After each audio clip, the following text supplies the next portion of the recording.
A gente está muito feliz de estar aqui juntos mais uma vez para estudar a Palavra de Deus, para estudar as profecias do Apocalipse. E estudando o Apocalipse, vocês têm visto, né, como Deus está no controle da nossa história. E hoje a gente vai ver um tema muito bonito, que é, assim, para mim é o assunto mais bonito da Bíblia, o mais esperado, que vai ser o dia em que nós vamos reencontrar com o nosso Salvador.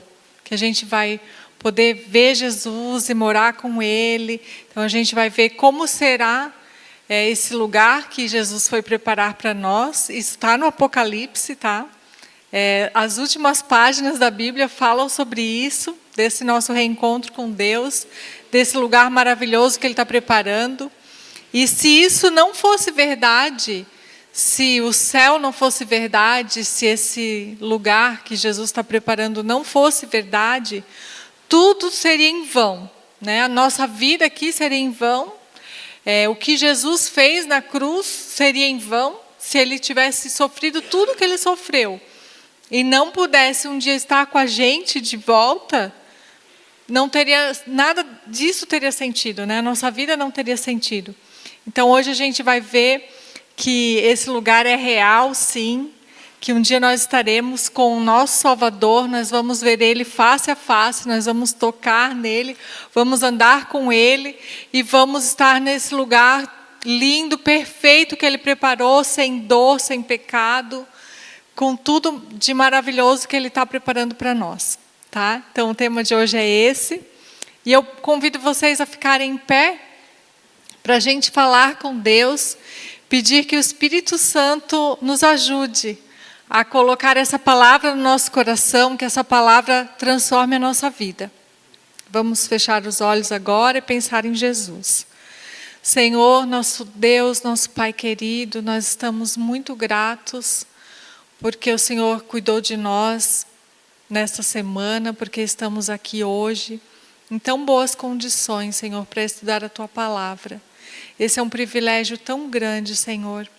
Enquanto neste momento há tantas pessoas sofrendo por tantas coisas ruins que acontecem nesse mundo, por tragédias, pelas enchentes lá no sul, nós estamos aqui bem, Senhor, e isso é motivo de gratidão. E é motivo também de nós lembrarmos dessas pessoas, Senhor.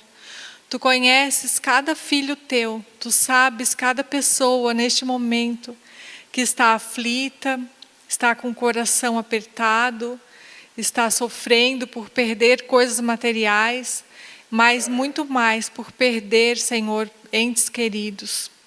Senhor, nós te pedimos, te clamamos nesse momento por essas pessoas que estão lá sofrendo por causa das enchentes. Que o Senhor esteja com elas, que neste momento elas te busquem de todo o coração e elas também possam ter essa esperança de um dia estar neste lugar maravilhoso, onde nada vai nos atrapalhar, nada vai tirar a nossa paz, nada vai roubar a nossa alegria.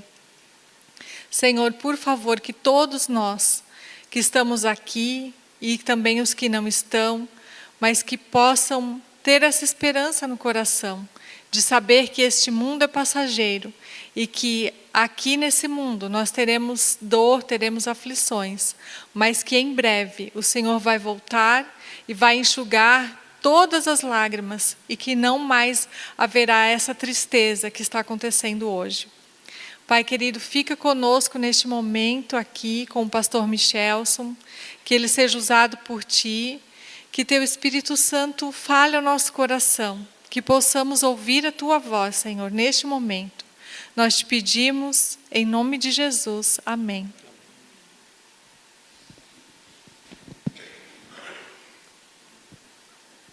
Boa noite. Uma alegria estarmos aqui mais uma vez para estudar a Palavra de Deus.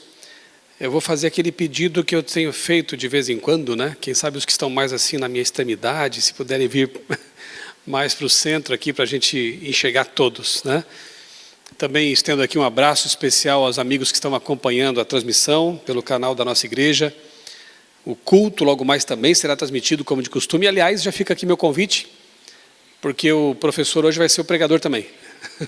Eu estou encerrando a minha série sobre Gênesis, né, no culto. Nós fizemos aqui uma série de 5 domingos, esse é o 5º, sobre o livro de Gênesis, capítulos 1, 2 e 3. No próximo domingo, o pastor Vinícius assume e vai continuar com Gênesis, mas o restante do livro. Então, vocês estão convidados a permanecer aqui depois do lanche, para o culto. Sim, e já anuncio agora um detalhe, que depois a gente pode reforçar. Devido a questões aí de viagem e de feriados, a gente vai precisar fazer o nosso próximo estudo no domingo que vem. Não costumeiramente a cada 15 dias, né, dessa vez. Então, domingo que vem a gente tem o estudo, no outro, então, não. Então, depois do grupo a gente reforça isso, mas já fica aí antenado, né, já coloca na sua agenda mental que domingo que vem teremos de novo aqui a nossa classe bíblica. Combinado? Tudo certo? Eu quero começar lendo com vocês um texto muito especial para mim e para todos, na verdade, né, que é Romanos capítulo 15. Não está aqui no planejamento, mas enquanto a Débora orava e eu me lembrava de situações que eu ouvi, relacionadas com essa tragédia lá no Rio Grande do Sul. Eu nasci em Criciúma, Santa Catarina, sul do estado de Santa Catarina, bem pertinho da divisa ali com o Rio Grande do Sul. E conheço muito lá, muitos amigos, já viajei bastante por lá, e ver certas imagens e cenas, né, parece que houve um tsunami no estado inteiro, né? É realmente muito triste. E a Débora orou, nós temos que continuar orando pelas vítimas, pelos socorristas, né? Tem pessoas ali que estão dedicando a vida mesmo, né? Um bombeiro perdeu a vida tentando salvar uma família. Eu tenho um pastor da nossa igreja que, quando soube que tinha uma família da igreja dele isolada, numa montanha que estava com risco de desabar, né? De haver um desmoronamento ali, uma barragem está sob risco de romper. Ele organizou um pequeno grupo de pessoas preparadas, desbravadores, né, líderes, e foram lá, mata dentro, dormiram na mata, passaram a noite na mata, né, e alcançaram a família, colocaram uma corda por sobre o rio, salvaram aquela família. Um trabalho assim lindo do verdadeiro pastor, né, que vai em busca das ovelhas. O vídeo eu vou colocar no meu canal em breve aí o relato, né, o testemunho. Conversei com ele hoje, ele não parou. Estão lá, todo mundo hoje lá é socorrista, é um pouco de enfermeira, é um pouco de bombeiro, é um pouco de tudo, para tentar salvar vidas que estão ameaçadas pelas águas, ou logo mais pela fome, pelo frio, ou por uma frente fria que está para chegar ali. A temperatura pode chegar a 10 graus, é comum lá, mas não nessa situação. Aí a hipotermia pode ser o grande perigo, né? Vamos orar muito por eles, né, e lembrar de que este mundo não é o nosso lar, né? Não é só lá, né? Nós temos enchentes no Texas, já houve em outros lugares, no Nordeste também, recentemente, houve enchentes, inundações, né? O que chama a atenção no Rio Grande do Sul é que é quase todo o estado. E não para de chover, né? E a previsão é de chuva também para a próxima semana. Então vamos orar por eles. Romanos capítulo 15, verso 4, diz o seguinte: pois tudo o que no passado foi escrito, para o nosso ensino foi escrito, a fim de que pela paciência e pela consolação das Escrituras tenhamos esperança. Se não fossem as promessas da Bíblia, como a Débora mesmo mencionou aqui, nós vamos hoje estudar sobre a nova terra, né? O Éden restaurado é o tema de hoje. Se não fosse por essa promessa, eu não sei realmente se todos não entraríamos numa depressão profunda, um desânimo total, de não ver solução, luz no fim do túnel, né? Porque tem que ser muito míope, né? Psicológica e espiritualmente falando, para não perceber que esse mundo está errado. Tem muita coisa errada acontecendo, muita coisa triste acontecendo. Então, que bom que tudo que foi escrito, como diz aqui o apóstolo Paulo, foi escrito para que nós tenhamos esperança. E quanta esperança encontramos na palavra de Deus, e especificamente no Apocalipse, né, que nós estamos estudando aqui. E a maior delas é justamente essa, né? De que um dia, aquilo que foi, será de novo. Aquilo que Deus criou perfeito, voltará a ser perfeito. E o único que pode fazer isso é Deus. Nós, humanos, já tivemos aí uns 6.000 anos de tentativa e erro para tentar resolver os nossos problemas e não conseguimos. Não estamos conseguindo. Durante algum tempo houve um grande otimismo, né, quando a ciência começou, a tecnologia começou a se desenvolver, luz elétrica, carros, a medicina, né, avançando, e houve um grande otimismo de que o século XX seria, assim, o paraíso na Terra. E, de repente, 2 guerras mundiais explodiram. 1914, 1939. Toda aquela esperança foi por água abaixo. Então, quando explodiram as bombas atômicas, foi uma decepção total. Assim, o mundo pode ser destruído por nós mesmos. Chegamos a um nível não de nos salvar, mas de nos acabar, nos aniquilar. E continuamos assim, nos odiando, né? Pessoas se odiando, países se odiando, países invadindo outros, matando a troco de nada, desenvolvendo armas que custam milhões de dólares que poderiam ser usadas para diminuir a fome no mundo, as desigualdades, mas que são lançadas sobre pessoas inocentes, ceifando muitas vidas. Esse é o nosso mundo. Não demos conta. Não estamos conseguindo resolver o nosso problema. Ainda bem que não somos nós os que vamos resolver. A solução foi prometida por Deus. E Ele diz que falta pouco. Na Bíblia a gente encontra essa promessa e vamos ver hoje também um pouquinho isso aí. Quero convidá-los, antes de nós entrarmos nesse tema ainda, a voltarem um pouquinho aí para Lucas agora, o Evangelho de Lucas. Lucas capítulo 21. Lucas 21. Enquanto você procura, vamos recordar aí os nossos últimos 2 estudos. No penúltimo estudo, nós estudamos sobre a volta de Jesus. Nós vimos então que a Bíblia está repleta de promessas a respeito desse grande acontecimento. O próprio Jesus empenhou sua palavra ao dizer que não deveríamos ficar com o coração pesado, triste, turbado, porque Ele voltaria e voltará para nos receber e nos levar para onde Ele está, ou seja, para o céu. Ele disse isso.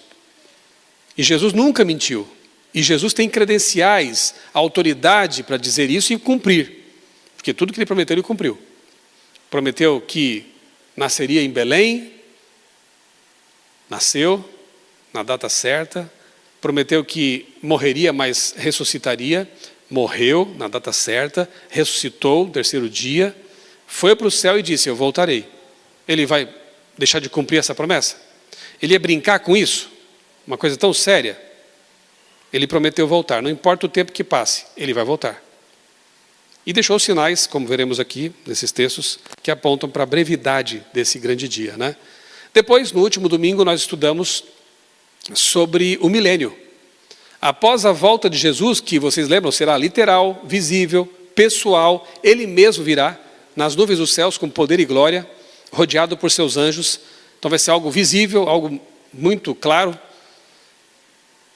Nesse momento, inicia o chamado milênio bíblico, que é quando os ímpios vivos morrem, os salvos mortos ressuscitam, os salvos vivos são transformados, junto com os mortos, ex-mortos, né? Os que estavam mortos, agora um grupo só, dos salvos, dos justificados por Cristo, sobem para encontrar Jesus nos ares e permanecer 1000 anos com Ele, de férias. Ainda o começo da eternidade, não é isso aqui ainda, né? O Éden restaurado. Mas 1000 anos a bordo da Nova Jerusalém, indo com Jesus para o céu e fazendo algumas coisas que nós já estudamos também, participando do juízo de comprovação, lembram? Satanás fica preso na terra, os ímpios estão todos mortos, ele fica como que acorrentado pelas circunstâncias, não tem a quem tentar, a quem enganar. 1000 anos aqui, num pré-inferno, né?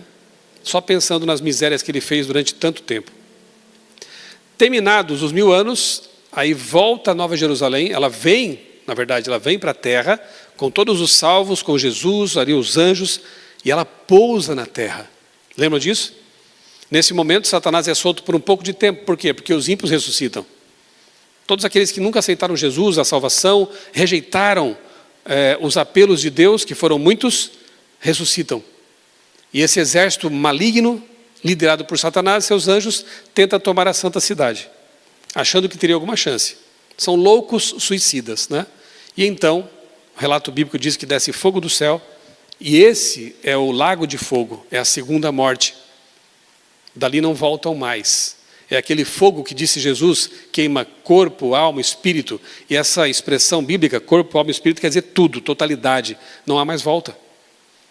E depois disso, aí sim, é o estudo que faremos hoje. Ok? A Bíblia é uma luneta que aponta para longe, nos mostra lá na frente o que vai acontecer. Que bom que é assim, né? Porque se a gente só olhasse ao redor e não tivesse essa visão do futuro, né, a gente ficaria realmente desesperado. Olhando ao nosso redor, olhando para o espelho e vendo que o tempo passa, a gente envelhece, a morte se aproxima, também dá um desespero.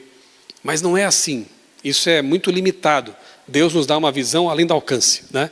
Nos dá uma luneta poderosa. E aqui no capítulo 21 de Lucas, eu vou ler com vocês aqui, verso 7. Encontrou? Lucas 21, verso 7. Você que está acompanhando aí a transmissão na internet, se tiver uma Bíblia também ao seu alcance, eu convido a abrir conosco, né? Ou acessar aí do seu celular, de alguma forma, para lermos juntos. Diz assim o texto. Perguntaram a Jesus, mestre, quando será isto? A pergunta é, Senhor, quando vai ser a destruição de Jerusalém e o fim do mundo? Jesus, por bondade e por misericórdia, mistura os eventos, né? Mas a gente hoje, olhando para trás na história, consegue entender bem o que ele disse. E Jesus respondeu, tenham cuidado para não serem enganados. Estou no verso 8. Porque muitos virão em meu nome, dizendo, sou eu.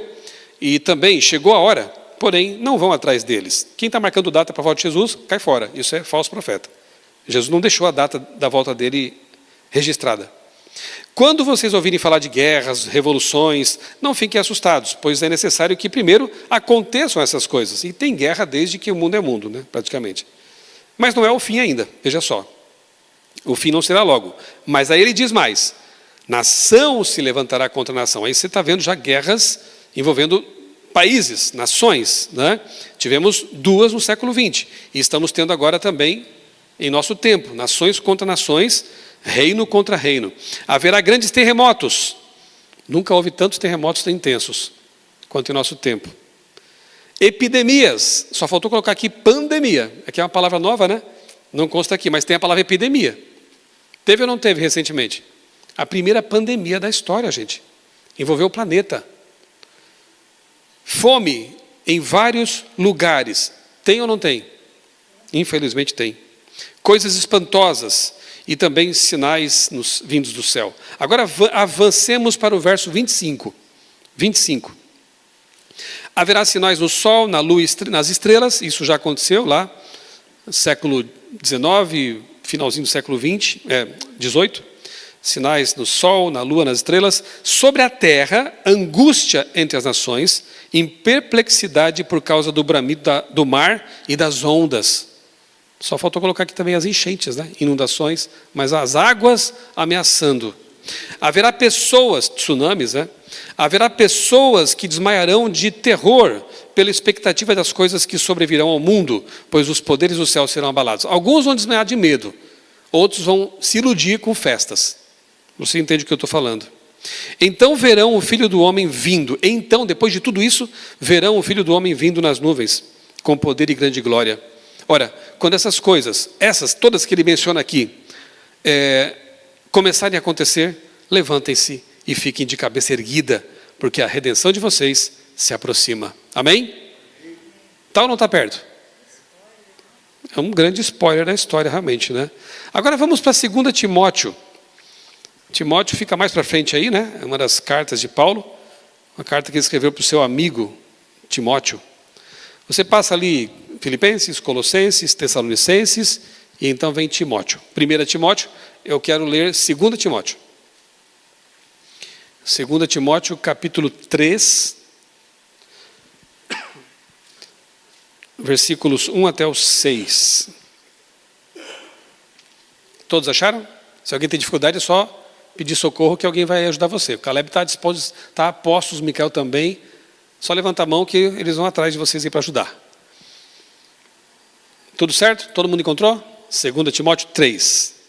Mas você precisa saber disto, nos últimos dias, olha aí, nos últimos dias, sobrevirão tempos difíceis.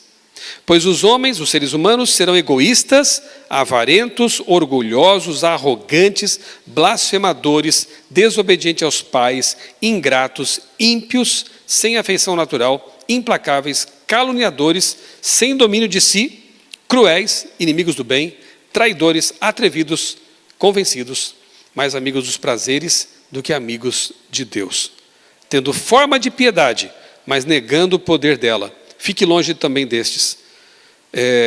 Aí, no verso 8, na segunda parte do verso diz, são homens que têm a mente totalmente corrompida, reprovados quanto à fé. Isso existe hoje? Essa listinha aqui, ela se cumpre em nossos dias? Especialmente esse ponto aqui, ó, aparência de piedade. Eu sou cristão, eu sou crente, mas no fundo é pura hipocrisia, porque não dedica a vida para Jesus de verdade. Amigos dos prazeres mais do que de Deus. Enquanto tem pessoas orando pelo Rio Grande do Sul, pessoas lá pedindo, clamando, né, por ajuda e por orações, uma multidão lá no Rio de Janeiro, participando de um show pagão, satânico e pornográfico, e achando que está tudo bem. A maior TV do Brasil transmitindo aquela baixaria toda para todo o país. Pais levando crianças para assistir cenas de nudez e de, como diria meus avós, pouca vergonha, né? Transmitido ao vivo para o Brasil todo. Quando falam que o Brasil é um país cristão, eu fico chateado. Porque para mim não é. O Brasil para mim é mais um país pagão, na verdade, né? Se diz, tem aparência de cristão, mas não é de verdade. Esse é o nosso mundo, gente. Eu vi mais uma vez os sinais do fim do mundo, da volta de Jesus, neste fim de semana. Ao olhar para um lado e ver gente morrendo nas águas de uma enchente. Uma tragédia ali. E olhando para o outro e vendo gente que não está nem aí para isso. Se iludindo como se esse mundo fosse durar para sempre. Que triste, né? E eu gravei um vídeo hoje e pedi oração pelas duas categorias de pessoas. Eu pedi para os meus, lá no meu canal, né? Orem pelos gaúchos, pelos bombeiros, pela Guarda Civil, pelos socorristas, pelas entidades como a ADRA, que está lá trabalhando incansavelmente. Oremos por eles, mas também oremos por aqueles que estavam no show, porque estão cegos, porque precisam despertar para a realidade, precisam buscar Deus. Precisam abandonar esse satanismo, né? E buscar a Deus, o Deus da palavra. Oremos por todos eles. E por nós também, né? Para estarmos preparados para esse grande dia. Só para recordar, né? Então vamos ao nosso estudo de hoje. Abra agora a Bíblia. Eu vou pedir assim, ó, que o grupo de cá, tá? O pessoal que está aqui à minha direita, abra a Bíblia em 2 Pedro 3,13. E vocês que estão aqui à minha esquerda, abram em Apocalipse, capítulo 21, verso 3. Apocalipse 21, verso 3. E aí eu vou pedir para Carlos, que já está com o microfone ali, apostos, para que ele leia 2 Pedro 3,13. E depois a tua esposa pode ler, já que está do ladinho aí, Apocalipse 21, 3, tá bom? Vamos lá. O que fará Jesus? Lembra do nosso combinado, quando aparece a moça bonita, é para ler a Bíblia, para abrir a Bíblia, né? Então, aí é o nosso combinado. O que fará Jesus depois que a terra for purificada pelo fogo? Vamos agora continuar de onde paramos, né? Aquele fogo desce, destrói Satanás, os ímpios, o pecado, purifica a terra de todo mal. Mas o que mais esse fogo fará? Vamos ver? 2 Pedro 3,13, Carlos, pode ler. Nós, porém, segundo a sua promessa, esperamos novos céus e nova terra, nos quais habita a justiça. Nós, porém, segundo a sua promessa de quem? De Deus.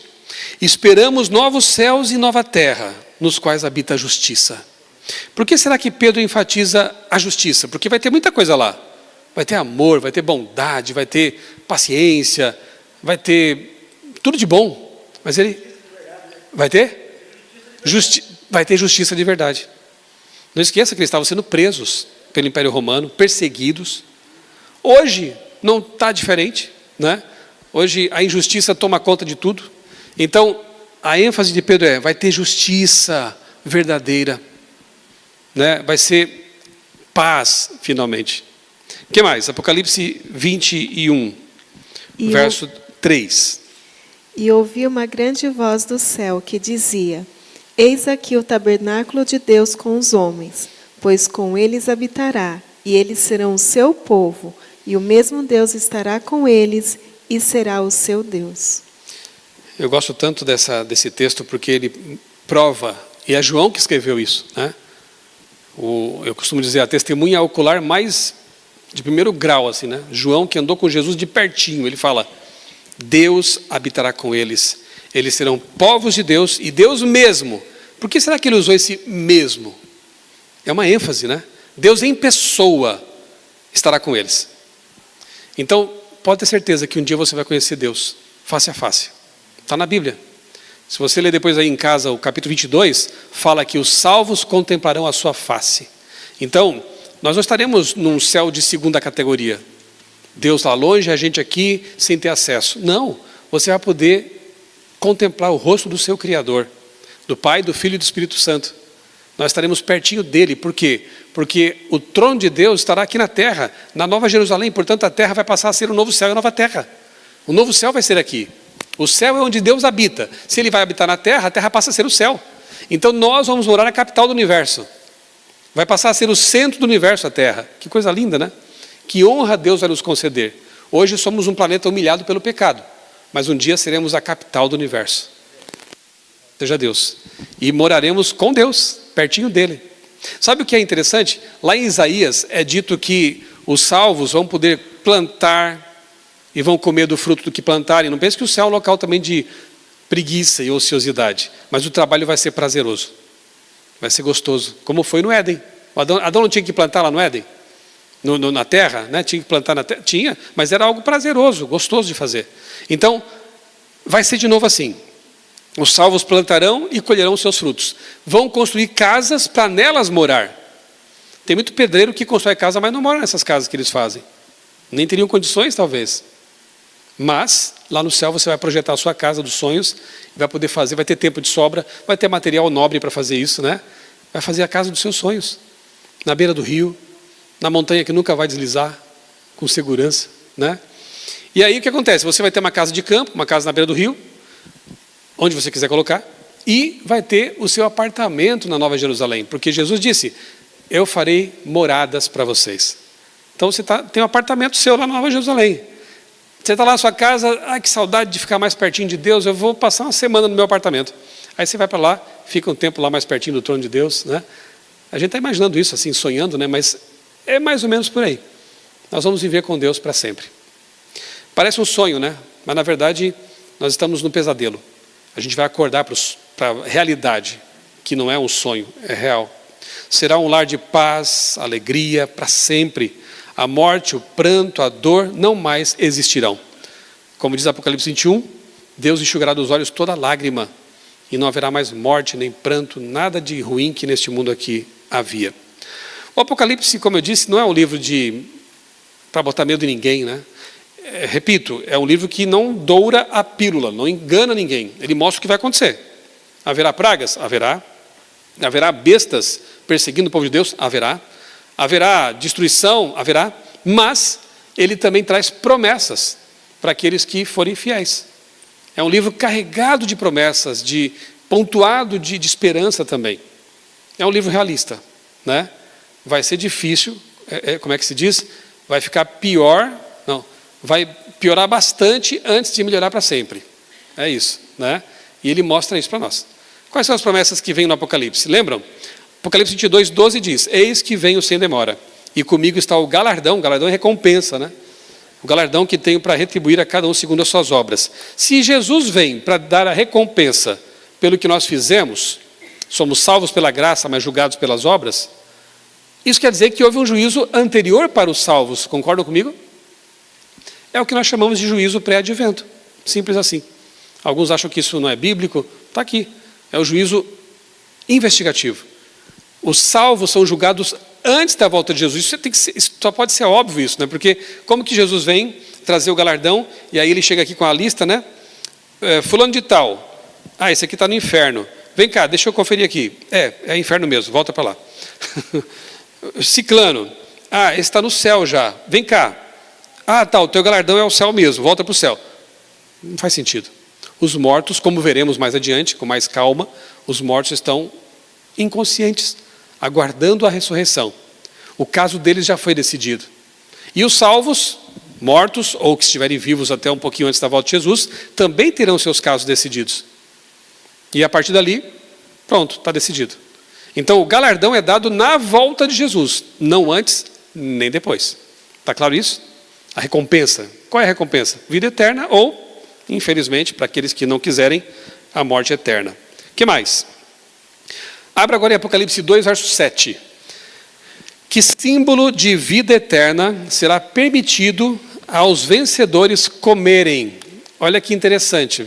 E você vai lembrar de onde que vem esse símbolo de vida eterna. Onde que ele é mencionado primeiramente, né? Apocalipse 2, 7, vou pedir para a Débora ler, então pode passar o microfone ali. Apocalipse 2, verso 7.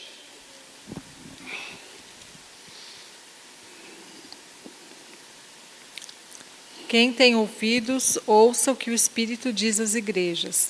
Ao vencedor darei o direito de se alimentar da árvore da vida, que se encontra no paraíso de Deus.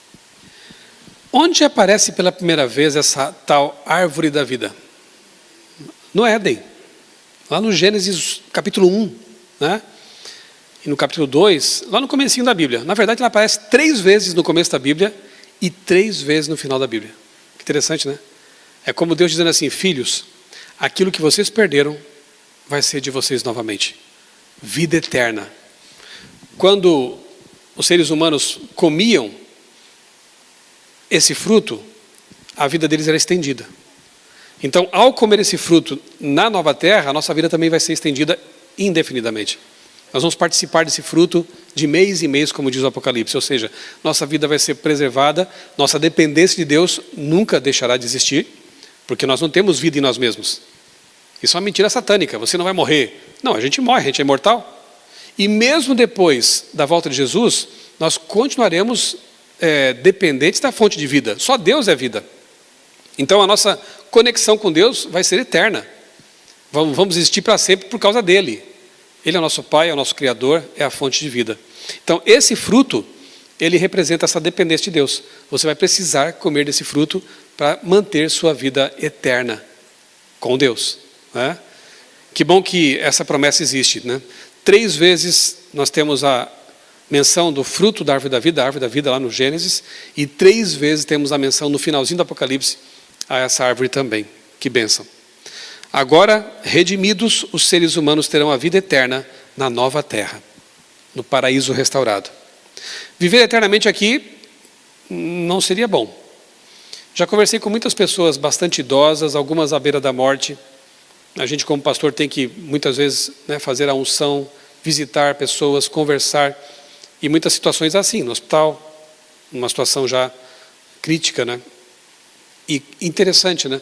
Quando eu converso com cristãos fiéis, com idade avançada, praticamente todos, se não todos, me dizem: eu estou feliz porque eu vou descansar.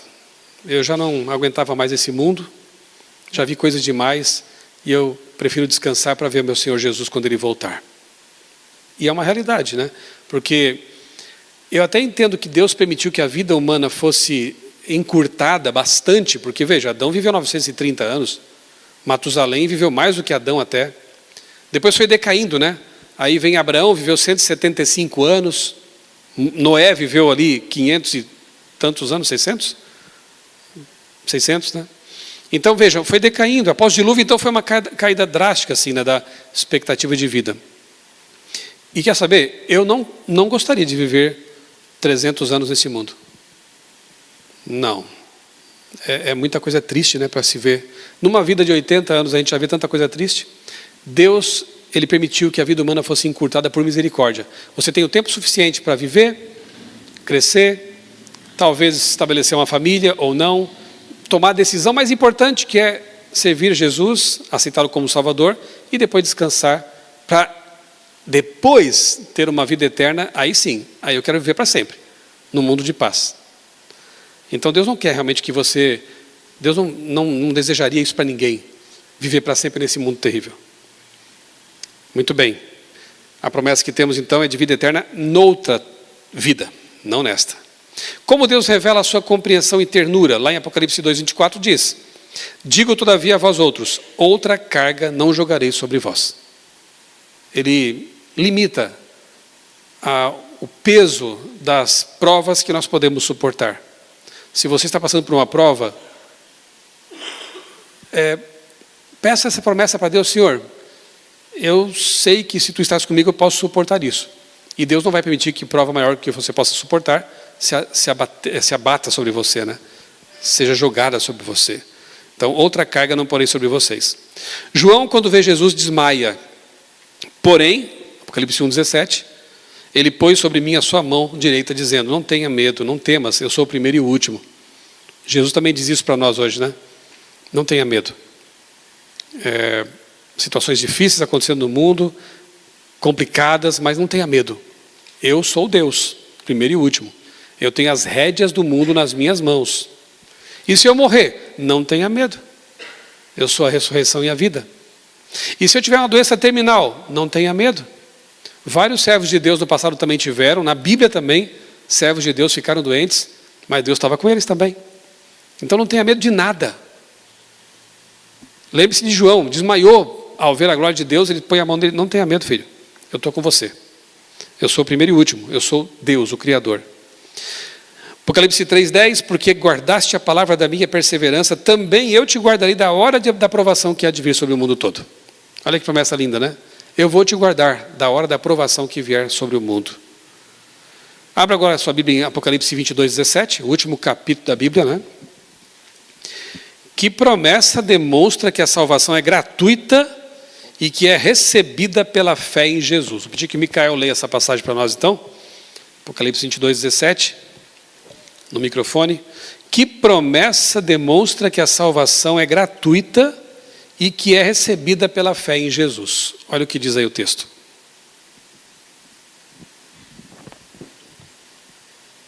Para o Micael. O Espírito e a noiva dizem: vem, e todo aquele que ouvir diga: vem. Quem tiver sede, venha, e quem quiser, beba de graça da água da vida. Percebeu como é de graça? O Espírito e a noiva, a igreja, dizem: vem, e quem quiser, receba de graça da água da vida.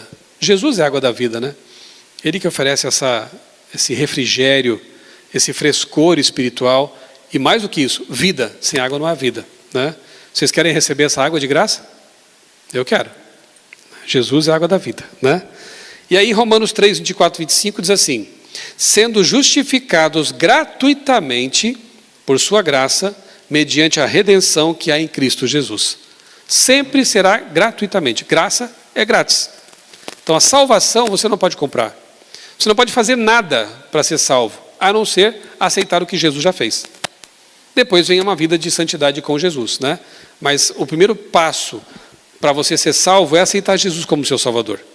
Esse presente, ele é gratuito, né? Louvado seja Deus por isso. Que declaração inspirada. Abra sua Bíblia agora em Atos dos Apóstolos, capítulo 3. É depois de João, né? Mateus, Marcos, Lucas, João. Vem depois ali Atos, que é o livro que conta as histórias dos apóstolos, da igreja cristã primitiva, da atuação do Espírito Santo neles. Atos 3:19.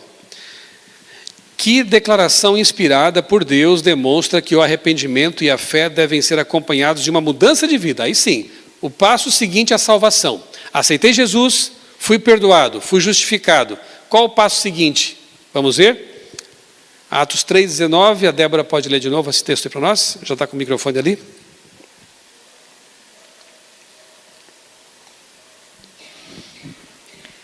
Portanto, arrependam-se e se convertam, para que sejam cancelados os seus pecados.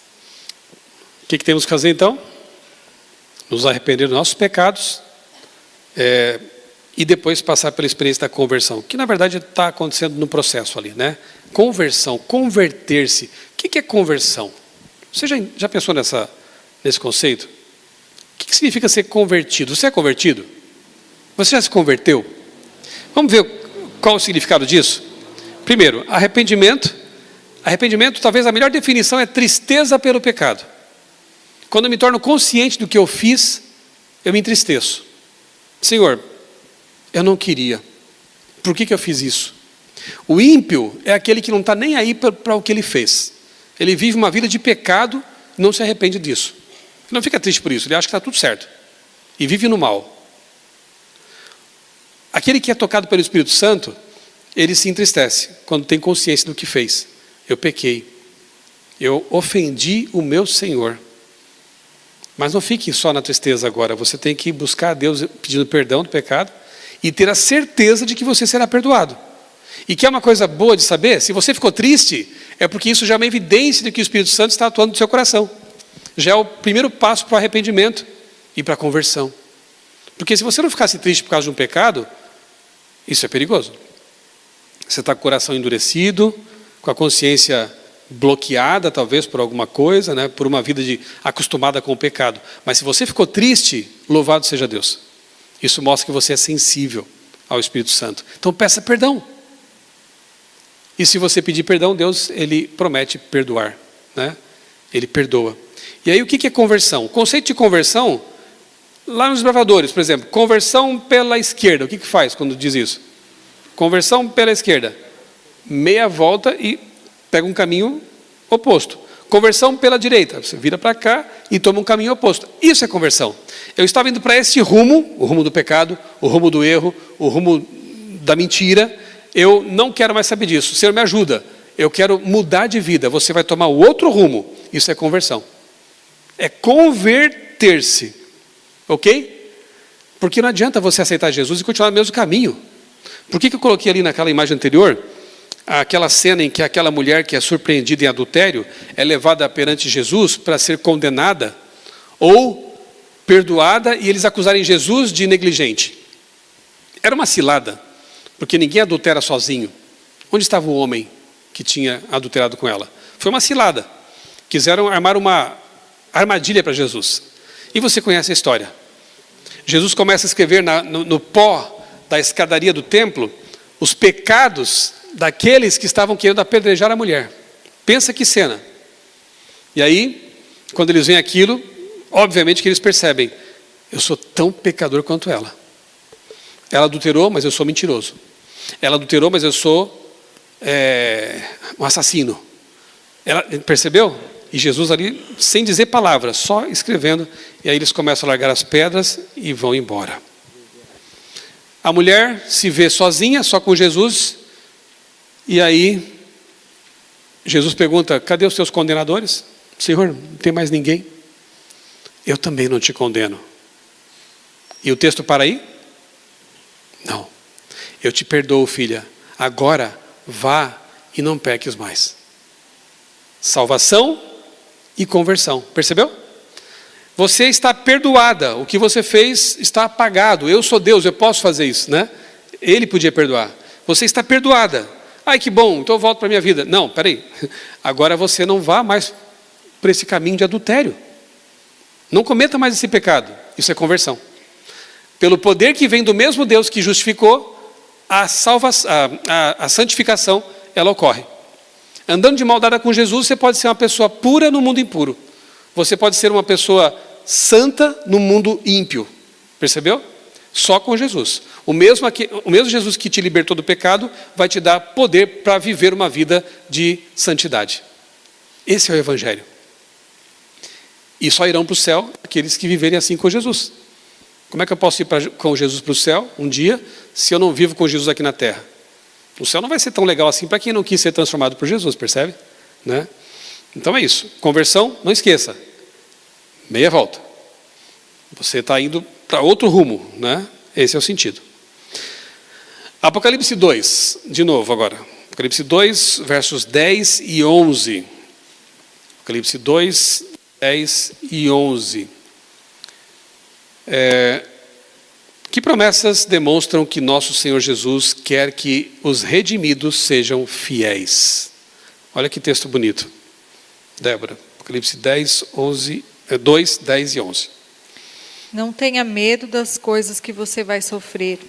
Eis que o diabo está para lançar alguns de vocês na prisão, mas para que vocês sejam postos à prova e passem por uma tribulação de 10 dias. Seja fiel até a morte, e eu lhe darei a coroa da vida. Quem tem ouvidos, ouça o que o Espírito diz às igrejas. O vencedor, de modo nenhum, sofrerá o dano da segunda morte. Lembram de quando nós estudamos sobre as 7 cartas às 7 igrejas? Tem mensagens específicas para cada uma delas, para cada tempo da história ali, mas também há mensagens que são universais, para todos os tempos. E essa é uma delas. Seja fiel até a morte, e eu darei a você a coroa da vida. E depois o texto termina assim: o vencedor, de modo nenhum, sofrerá o dano da segunda morte, que é a morte eterna. Você pode até morrer a primeira morte, que é a morte, digamos, corriqueira, neste mundo de pecado. Mas a segunda morte, com Jesus, não existe. Você não vai morrer de novo. Nunca mais. Então, seja fiel até a morte. Nós temos que ser fiel por quanto tempo? Sempre. Até o fim. Né? Ah, mas e se eu cair?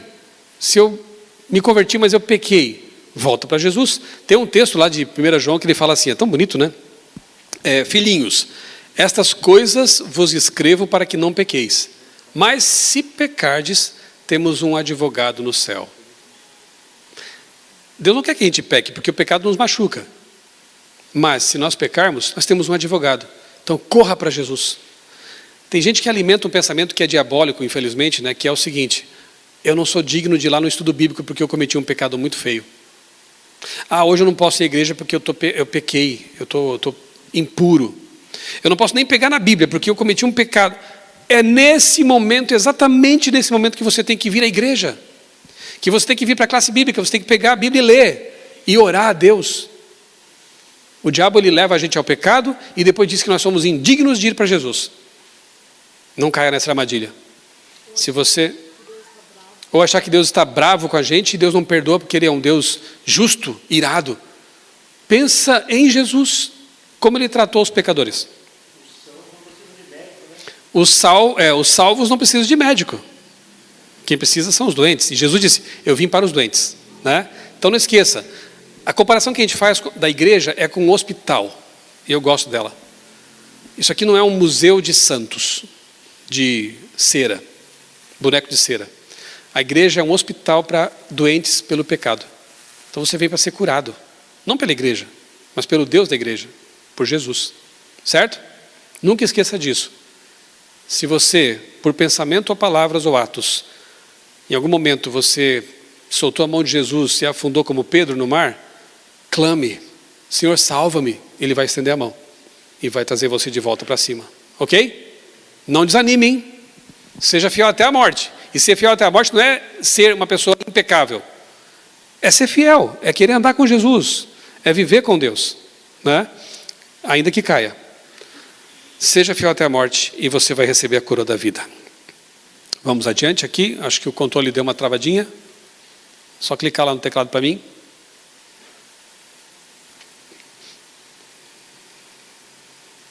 Pronto. Na verdade era o spoiler do próximo estudo. Olha aí. O que te aguarda domingo que vem? Os 7 selos e o selo de Deus. Não perca. É um estudo muito importante. Nós estamos chegando agora já no âmago do Apocalipse, no miolo, que é assim a parte mais, não vou dizer mais importante, tudo é importante, né? Mas é aquilo que na cultura judaica existe uma coisa chamada de quiasma, na literatura judaica. Quiasma vem da letra X no grego, né? X. Então pensa assim, ó, onde as linhas se cruzam é o centro. Então eles escreviam de tal forma que as extremidades são parecidas. Então a introdução parece com a conclusão.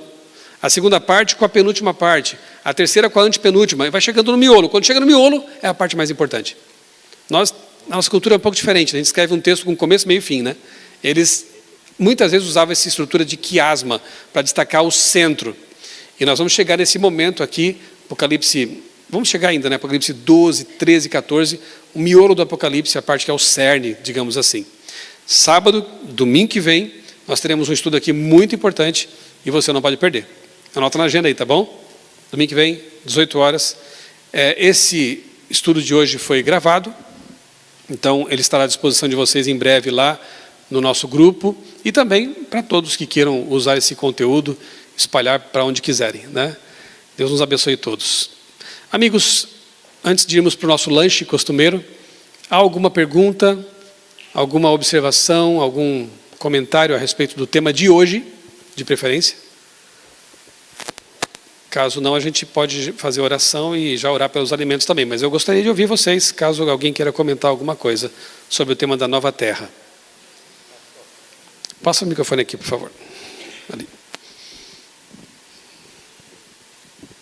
Uma coisa que o senhor falou e que a gente fica feliz de ouvir é que os salvos na nova terra, eles vão plantar para si próprio e não para...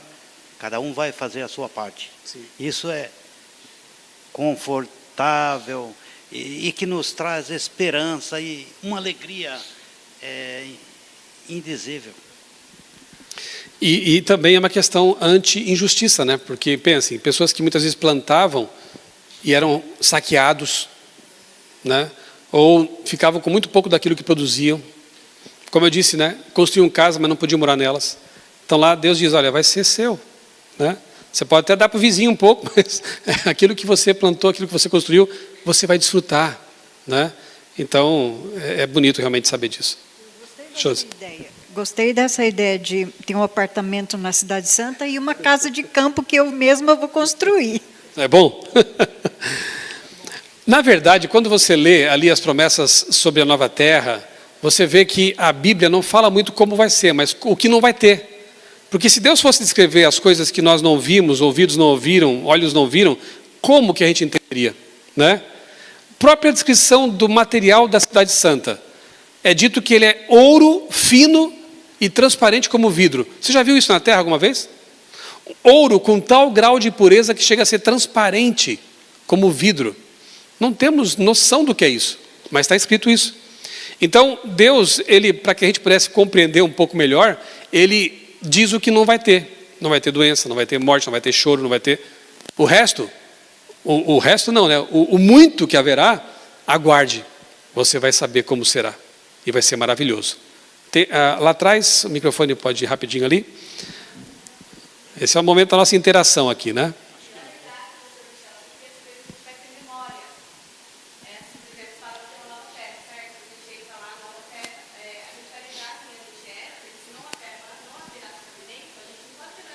Certo, pergunta muito boa, né? Aham. Certo. A pergunta que a nossa amiga fez, para quem não ouviu, né? O pessoal das redes sociais, haverá lembrança das coisas passadas, né? Saberemos quem somos e se houver lembranças, memórias, não haverá sofrimento por causa delas. Eu vou te dar uma resposta com base na Bíblia e outra com opinião minha. Então, vamos separar as coisas, né? Com base na Bíblia, diz o texto que nós conheceremos como somos conhecidos. Jesus, quando ressuscitou da morte, ele é chamado de primícias dos que dormem, ou seja, é como se fosse um modelo. Ele vem da morte com um corpo glorioso. Não tinha mais as feridas, só a cicatriz como lembrança, única lembrança do que ficará é no corpo de Jesus, não dos salvos. Né? Nós seremos imaculados, como diz lá no texto de 1 Coríntios 15, incorruptíveis. Nosso corpo será perfeito. O de Jesus também, mas ele vai ter marcas, lembrete do que ficou para trás. Ele foi reconhecido. Quando ouviram a voz dele, quando o contemplaram, é Jesus. Então, se ele é a primícia, se ele é o exemplo do que vai acontecer com os demais mortos, então nós temos base bíblica para entender que seremos reconhecidos. Além disso, se fosse para não nos lembrarmos de nada, qual o significado da salvação? Não bastaria Jesus apagar nossas memórias e dizer, você está salvo, pronto, acabou. Todos, apaga a memória de todo mundo, restarta, né, o computador e está todo mundo salvo. Então não faria sentido ir para o céu, para a nova terra, para o paraíso restaurado, sem saber quem somos e do que fomos libertados e do que fomos perdoados. Então, memórias nós teremos. Agora, quando fala assim, memórias passadas, né, que não haverá, eu entendo que são aquelas que causam dor. Porém, não tê-las também envolve não ser você 100%. Então, agora vem a minha opinião. Deus vai ter que fazer algum tipo de terapia especial, milagrosa, de modo que, mesmo que nós tenhamos lembranças, por exemplo, de um pai que não foi para o céu, para a nova terra, né, de alguém que não se salvou, isso não causará dor na gente. Nós teremos plena consciência da justiça de Deus, do amor dele, e de que aquela pessoa escolheu aquilo. E nós temos que respeitar a sua decisão. Então, eu tento entender dessa forma. Primeiro, nós vamos lembrar, sim, de quem somos, do que aconteceu. Segundo, não haverá dor, nem choro, nem lágrimas. Então, algum processo de cura milagrosa vai acontecer aí. É o máximo que eu consigo dizer para você, com base no que está escrito. O microfone aqui, para o Ademir, nosso instrutor. Vamos ver o que vem aí. A Bíblia diz em 1 Coríntios 15 que nós seremos transformados. E a nossa mente também. A nossa capacidade hoje é muito pequena perto do que nós teremos nos céus. 100%. Então, a nossa compreensão das coisas nos céus será muito superior, muito maior do que nós temos hoje, a nossa capacidade. Se você olharmos o capítulo 17 de Mateus, você vai ver ali os discípulos reconhecendo Moisés e Elias. Depois que Moisés foi ressuscitado e Elias subiu aos céus sem ver a morte, ali na transfiguração do Senhor Jesus. Então veja que os discípulos reconheceram, nós iremos reconhecer uns aos outros. Outro detalhe para terminar. No período de 1000 anos, a Bíblia afirma para nós, categoricamente, 1 Coríntios 6, 2 e 3, que nós participaremos de um julgamento nos céus. E teremos acesso às informações privilegiadas nos céus sobre as pessoas que se perderam. É claro que nós vamos nos lembrar delas. E vamos nos lembrar sem sofrer desta forma, porque a nossa mente será transformada completamente. É isso. Ok? Bom, vamos concluir então com uma oração, porque nós temos ali o nosso lanche nos aguardando, e depois o culto, às 19h30, né? E o professor quer comer um pouquinho também. Então eu convido todos a ficarem em pé, e espero que tenham compreendido que Deus quer que vocês sejam salvos. É só aceitar. A salvação é pela graça. E Deus quer que você esteja um dia para sempre, longe de perigo, no mundo de paz, justiça e amor que Ele vai recriar para todos nós. Eu quero até comprovar. Quantos aqui querem ser salvos por Jesus e viver para sempre com Ele? Amém. Amém. Louvado seja Deus. Eu acharia estranho alguém dizer, não quero não. Porque não faz nem sentido, né? Pela lógica, não querer a vida eterna. Louvado seja Deus por sua decisão. Então, domingo que vem, não esqueça, põe na agenda, nós estaremos aqui de novo para conhecer um pouco mais sobre a palavra de Deus. Oremos. Querido Deus, bondoso Pai, muito obrigado, Senhor, por mais esse estudo da Tua palavra. Obrigado porque nós encontramos nela esperança e porque ela nos mostra o mundo que virá. Ainda estamos aqui imersos na dor, no sofrimento, nas tragédias, mas nós temos a promessa de que Tu estás do nosso lado, nos fazendo atravessar o vale da sombra da morte, como diz o Salmo. E um dia nos darás de presente a terra recriada para ser nosso lar eterno. Obrigado porque todos aqui aceitamos a salvação em Cristo e queremos um dia morar com Ele para sempre. Nós oramos e tudo te agradecemos em nome do nosso Senhor e Salvador Jesus Cristo. Amém.